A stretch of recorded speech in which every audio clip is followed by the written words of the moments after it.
Alors, bonjour à tous, moi c'est Ilan 2.0. Donc si vous ne me connaissez pas, aujourd'hui je vais vous montrer les astuces que les gros youtubeurs ne vous montrent pas sur l'impression 3D. Donc moi j'ai fait un petit peu des shorts sur l'impression 3D. Donc là c'est ma première vidéo et ce sera la première vidéo où on entendra ma voix. Donc si vous voulez me soutenir, abonnez-vous, lâchez un like et partagez. Et on se retrouve tout de suite. Donc là, on se trouve sur Maker World. Donc ça, c'est un logiciel où on peut trouver plein de modèles 3D, de fichiers et tout ce qui va avec. Donc voilà, je vais prendre le premier modèle, vous voyez.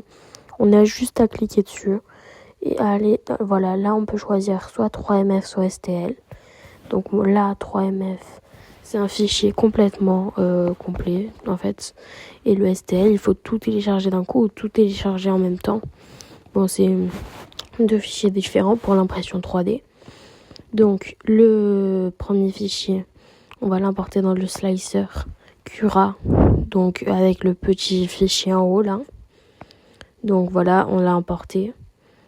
Ça vous a pas montré, mais en gros, ça a importé. Ça a dû faire un bug. Bon, du coup, là, il est importé. Et on va cliquer sur le petit bouton slicer, du coup.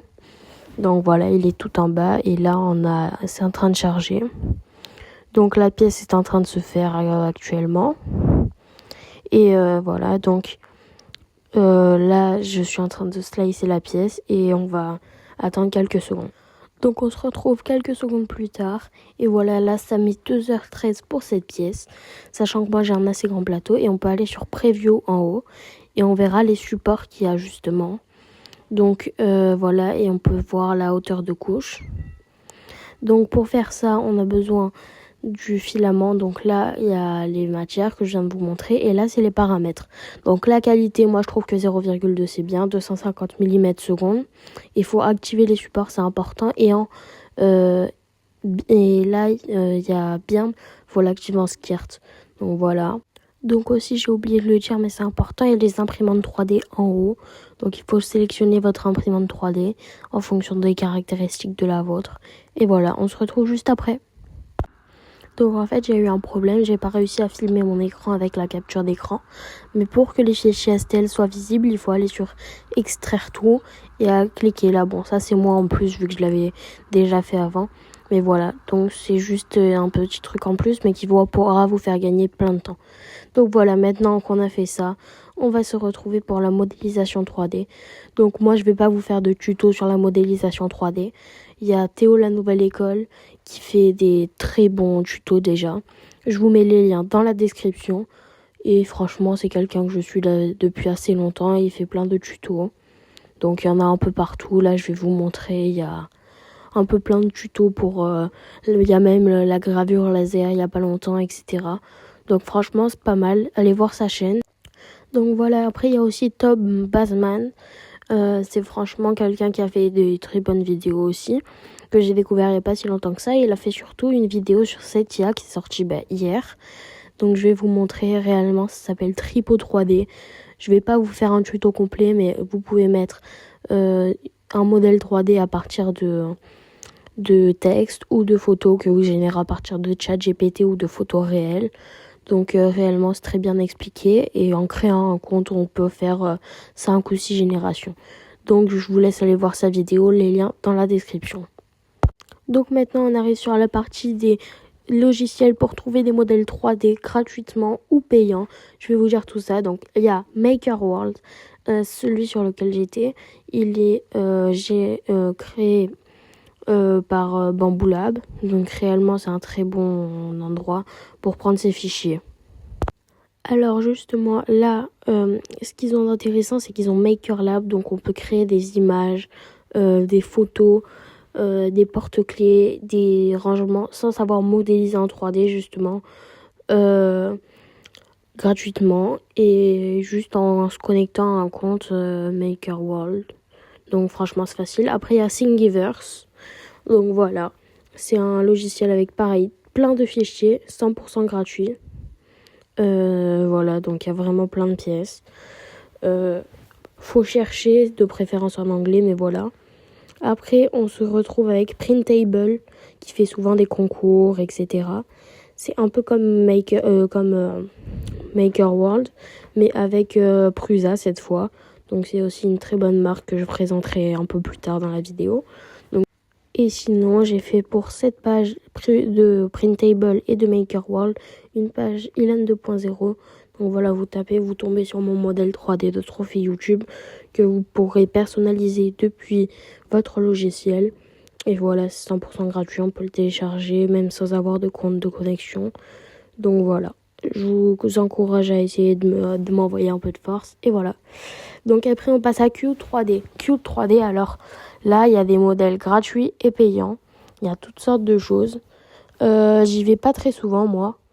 Vu que il y a la majorité des modèles qui sont payants. Et sinon, il y a plein de modèles, mais vraiment toutes sortes de choses. Payants et gratuits, c'est voilà. Donc voilà, maintenant, on parle des logiciels pour trouver les modèles, mais il faut parler des imprimantes. Donc il y a Bamboo Lab. Voilà, ils font des très bonnes imprimantes, des imprimantes multicolores. Ça a été les premiers à le faire. J'aimerais bien d'ailleurs avoir cette imprimante. Donc voilà, ils font plein d'imprimantes. La 1A1, la H2D. Il y a toute gamme de prix, comme la A1 qui a été à un prix d'à peu près 400 € sans l'AMS. Et des prix un peu plus élevés. Et sinon, ils ont fait plein d'autres imprimantes. Bon, il n'y en a pas tant que ça, mais réellement, c'est très sympa. Il y a voilà, des imprimantes un peu moins chères, mais bon, c'est quand même un très gros budget. Et voilà, c'est à la limite du personnel, le début du professionnel, et ils font plein d'accessoires. Donc voilà. Donc après, il y a Elegoo, c'est la marque de mon imprimante 3D que vous pouvez voir directement sur ma chaîne. D'ailleurs, j'ai pas dit, il y en a pour tous les budgets aussi ici. Et si jamais l'une de ces marques veut faire une collaboration, je suis complètement preneur. Voilà. Je mets une adresse mail dans la bio de ma chaîne. Et voilà, ça c'est mon imprimante. Donc voilà. Après, voilà, ils ont fait la Century Carbone, qui est pas encore achetable. Enfin, qui est achetable, mais en précommande, je crois. Qui est pas cher pour ce que c'est, vu que c'est un caisson fermé et tout ça. Il reste que de bientôt y avoir un AMS. Donc après, Prusa, justement, c'est Printable.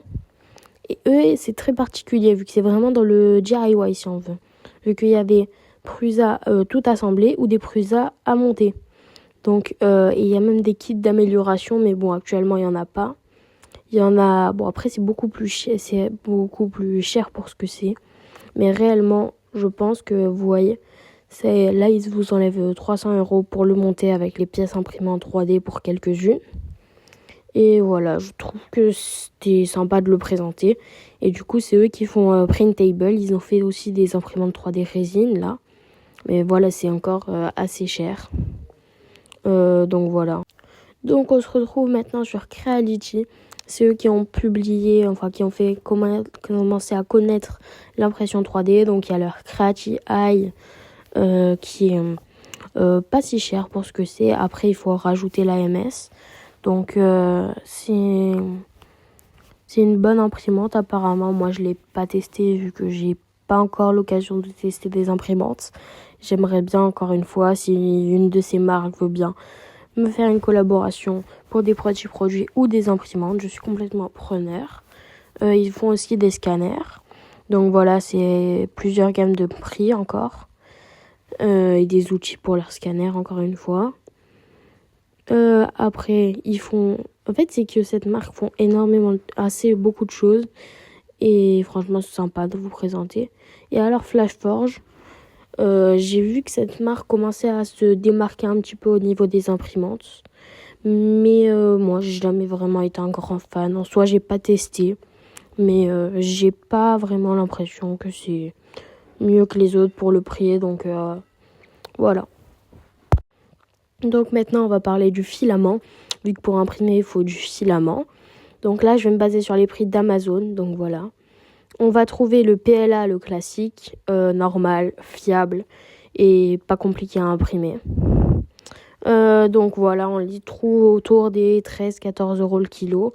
Et quand on veut une couleur spécifique, c'est plutôt des 18-20 €. Et après, voilà, il y a des PLA comme ça aussi qui sont dégradables. Enfin, non, justement, qui font des couleurs dégradées. Donc c'est très joli, j'en ai pas. Et voilà. Donc, il y a énormément de choses à faire avec le PLA. C'est facile à imprimer. Le seul inconvénient, c'est un petit peu pas trop solide. Le PLA, je vous conseillerais plutôt du Sunlu ou du Elegoo. Voilà. Donc, il y a le TPU. Donc, le TPU, c'est une matière flexible. Attendez, je cherche une image. Voilà, là, une image. Du coup, c'est une matière flexible, le TPU, qui va pouvoir se tordre et tout. Et on est autour des 20-25 euros le kilo, même 30 euros le kilo pour des couleurs spécifiques. Donc voilà. Après, on va retrouver du coup plein de sortes de TPU. Enfin, réellement, il n'y en a pas tant que ça, vu que c'est pas vraiment le filament le plus pratique. Moi, j'ai pas imprimé grand chose avec. Donc après, il y a le PETG. Le PETG, c'est un matériel, un filament qui est très solide, un peu plus compliqué à imprimer que le PLA. Et ça va durer un peu plus longtemps dans le temps. Donc voilà, il n'y a pas d'image pour la solidité là, mais voilà. Et donc voilà, c'est autour des 14, à peu près le même prix que le PLA. Voilà. Sinon, en parlant de Sunlu, comme je vous en ai parlé tout à l'heure, je vais aller sur leur site web tout de suite. Car en fait, eux, ils font des filaments moins chers. Et réellement, j'aime bien leurs filaments. Ils ont l'air sympas. J'en ai, je crois, 1 kilo. Voilà. Donc, eux, ils font du filament, de la résine. Et après, bon, là, ils font des petites publicités. Ils font surtout des sécheurs de filaments comme ça. Donc, désolé, j'arrive pas à cliquer. Bon, c'est pas grave. Ils font des sécheurs de filaments. Et voilà, ça fait sécher le filament pour les filaments techniques. Voilà. Ils font pas grand chose à part ça, mais franchement, c'est sympathique. Et voilà. Ah oui, j'ai oublié, ils font leur Sunlu Connector que j'ai acheté et qui est un produit pour quand on a des petites chutes de filaments, enfin des bouts de filaments, mais pas trop grands et pas trop petits pour être entre les deux, entre le jeter et ça nous énerve et le garder et tout. Donc voilà, il est à je pense qu'il est moins cher sur Amazon. Donc voilà, bon, c'est un connecteur de filament. En fait, c'est pas plus compliqué que ça. Mais je vais chercher sur Amazon. Attendez une seconde. Sunlu. Voilà. Donc Sunlu, normalement, voilà, c'est leur premier produit. Et il est à 50 euros. En fait, c'est parce qu'il y avait le fil en plus ou je sais pas quoi sur le site. Bon, bref. Donc voilà. Et c'est tout à peu près. Il y a plein de sortes de filaments aussi. Et voilà. Donc voilà, on arrive vers la fin de cette vidéo et on va parler des outils qui peuvent être pratiques. On va aller sur AliExpress vu qu'Amazon les prix sont beaucoup plus chers. Je vous ferai peut-être une petite comparaison juste après. Et donc le basique, la pince coupante, normalement c'est fourni avec les imprimantes, mais voilà, 1,50 €, on crache pas dessus. C'est une pince qui sert. Et réellement, il en faut peut-être une deuxième. Vu que des fois, moi j'en ai une qui a cassé. On va juste comparer une seconde avec Amazon là. Donc voilà, ça charge. Et là, on va marquer pince coupante.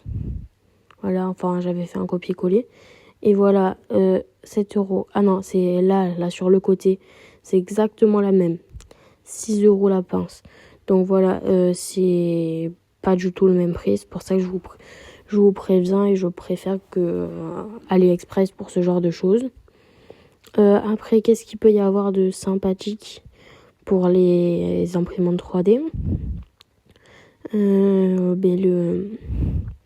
La spatule.